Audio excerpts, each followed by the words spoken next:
Right, so now you have everything pre-drilled.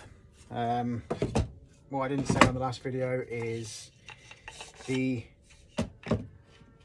200 piece, which will be the bottom.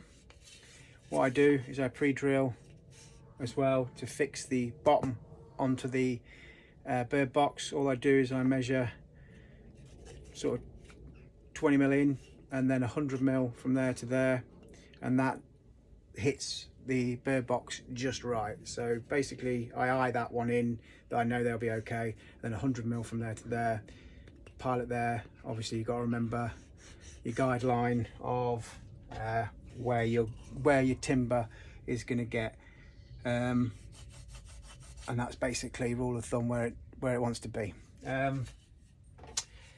So then we cut a hole, which again I use the hole cutting saw. I've already piloted. I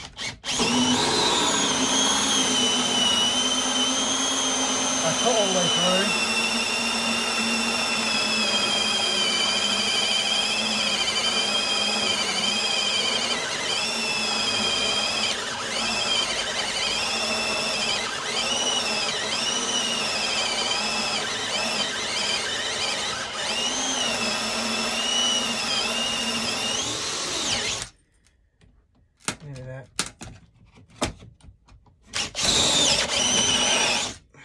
So then I've cut all the way through.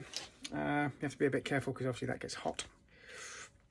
And normally the bit of timber you cut out stays in the hole cutter.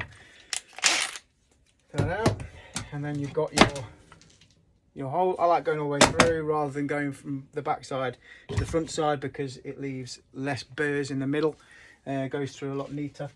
I still run some sandpaper through, obviously, just to clean up the edges, and then basically we're ready for pinning together.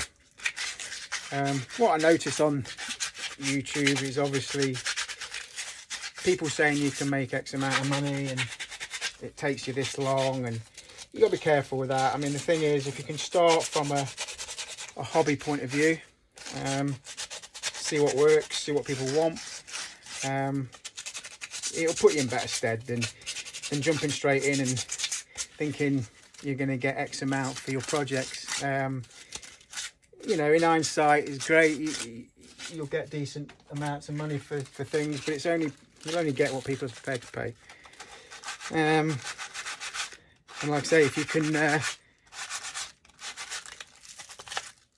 get it so you're happy, then 9 times out of 10, other people will be. Because you'll be, as like me, your biggest critic. So all I do now is I pin it together.